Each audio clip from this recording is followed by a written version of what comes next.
Patient rights and education നമ്മൾ റൈറ്റ്സിനെ കുറിച്ച് discuss ചെയ്തു. രണ്ടാമത്തെ സ്റ്റാൻഡേർഡ് വളരെ വിശദമായതിനെക്കുറിച്ച് നമ്മൾ ചിന്തിച്ചു. മൂന്നാമത്തെ സ്റ്റാൻഡേർഡിൽ ഒന്ന് പേഷ്യൻറ്റിനെ എഡ്യൂക്കേറ്റ് ചെയ്യേണ്ട ആവശ്യകതയെക്കുറിച്ചാണ് പറയുന്നത്. എന്തിനെക്കുറിച്ച് എഡ്യൂക്കേറ്റ് ചെയ്യണ്ടേ?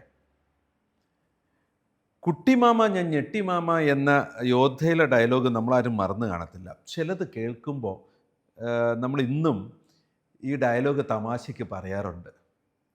ഓർക്കണേ, പേഷ്യൻറ്റിൻ്റെ ബൈസ്റ്റാൻഡേഴ്സ് പലപ്പോഴും, അല്ലെങ്കിൽ ബന്ധുക്കൾ, ഫാമിലി പലപ്പോഴും അപ്രതീക്ഷിതമായി നിങ്ങൾ പറയുന്ന കാര്യങ്ങൾ കേട്ട് ഞെട്ടിമാമ ആകാറുണ്ട്. അങ്ങനെ ഞെട്ടുന്നത് എന്തുകൊണ്ടാണ്? കൃത്യമായ സമയങ്ങളിൽ നമ്മളവരെ ഈ കെയർ പ്ലാനുകളെക്കുറിച്ച്, ട്രീറ്റ്മെൻറ്റിനെക്കുറിച്ച് കൗൺസിലിംഗ് ചെയ്യാത്തതുകൊണ്ട്, എഡ്യൂക്കേറ്റ് ചെയ്യാത്തതുകൊണ്ട് ഒക്കെയാണ്. പേഷ്യൻ്റ് കോൺഷ്യസ് ആണെങ്കിൽ പേഷ്യൻറ്റിനെ കൃത്യമായി നമ്മുടെ ട്രീറ്റ്മെൻറ്റിനെ കുറിച്ച്, അതിൻ്റെ റിസ്കിനെ കുറിച്ച്, ബെനിഫിറ്റിനെ കുറിച്ച്, ആൾട്ടർനേറ്റീവ്സിനെ കുറിച്ച്, എക്സ്പെക്റ്റഡ് റിസൾട്ടുകളെ കുറിച്ചൊക്കെ കൃത്യമായും, അല്ലെങ്കിൽ അതിൻ്റെ പോസിബിൾ കോംപ്ലിക്കേഷൻസിനെ കുറിച്ചൊക്കെ വ്യക്തമായി പറഞ്ഞ് മനസ്സിലാക്കിയിട്ടുണ്ടാവണം. പേഷ്യൻ്റ് അത് മനസ്സിലാക്കാൻ പറ്റാത്ത സാഹചര്യത്തിലാണെങ്കിൽ അവരുടെ ഫാമിലി മെമ്പേഴ്സിനെ ഇത് കൃത്യമായി പറഞ്ഞ് മനസ്സിലാക്കിയിട്ടുണ്ടാവണം. ട്രീറ്റ്മെൻറ്റ് കണ്ടിന്യൂ ചെയ്യുമ്പം എന്തെങ്കിലും മോഡിഫിക്കേഷൻ ആ ട്രീറ്റ്മെൻറ്റിൽ നടത്തുന്നുണ്ടെങ്കിൽ അത് കൃത്യമായി കമ്മ്യൂണിക്കേറ്റ് ചെയ്തിട്ടുണ്ടാവണം. ഡയഗ്നോസിസ് ഒക്കെ ചെയ്ത് റിസൾട്ട് വന്ന് ഞങ്ങൾ അതനുസരിച്ച് തീരുമാനമെടുക്കുക എന്നല്ല.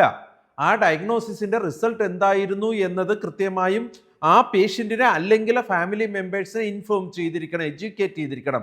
ഇതിനകത്ത് ഇന്ന സാധനം ഇത്ര വാല്യൂ എന്ന് പറയാതെ അതെന്താണ്, എന്തുകൊണ്ടാണ് ആ വാല്യൂ ഇമ്പോർട്ടൻ്റ് ആകുന്നത്, അതിനാണ് എഡ്യൂക്കേഷൻ എന്ന് പറയുന്നത്. ചുമ്മാ അവർക്ക് മനസ്സിലാകാത്ത ലാംഗ്വേജിൽ എന്തെങ്കിലും വിളിച്ചു പറഞ്ഞിട്ട് ഞങ്ങൾ പറഞ്ഞു എന്ന് പറയുന്നതിൽ വലിയ കാര്യമൊന്നുമില്ല.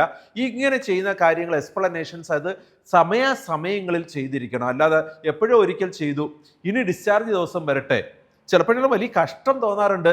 പേഷ്യൻറ്റിന് ഇൻ ബിറ്റ്വീൻ ഉണ്ടാകുന്ന പ്രോഗ്രസിനെ കുറിച്ച് ഒന്നും പറയില്ല. അവസാനം റെഫറൻസ് കൊടുക്കുന്ന ദിവസം പറയുക കോംപ്ലിക്കേറ്റഡ് ആണ്, കൊണ്ടുവയ്ക്കോളൂ, അല്ലെങ്കിൽ ഇതാ എവറിത്തിങ് ഫൈൻ, വീട്ടിൽ പൊയ്ക്കോളൂ. അന്നേരം വീട്ടിൽ പോകുന്നെന്ന് പറഞ്ഞ് കേട്ടാൽ ഞെട്ടല. എന്താ, അവർ എന്തോ ട്രീറ്റ്മെൻറ്റ് വലിയ പ്രശ്നമായിട്ട് നടന്നുകൊണ്ടിരിക്കുകയെന്ന് വിചാരിച്ചു. ഇടയ്ക്ക് പേഷ്യൻ്റ് സുഖപ്പെട്ടിട്ടിരിക്കുകയായിരുന്നു, അവരറിഞ്ഞില്ല. അപ്പോൾ വളരെ ടൈംലി മാനറായിട്ട് നമ്മൾ ഈ changes on patient condition inform ചെയ്യാൻ നമുക്ക് ബാധ്യതയുണ്ട്.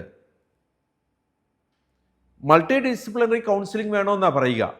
അതായത് വ്യത്യസ്തമായ കെയർ ടേക്കേഴ്സ് പേഷ്യൻ്റുമായിട്ട് സംസാരിക്കണം, അല്ലെ ഫാമിലിയായിട്ട് സംസാരിക്കണം, അവർക്ക് വ്യക്തത കൊടുക്കണം.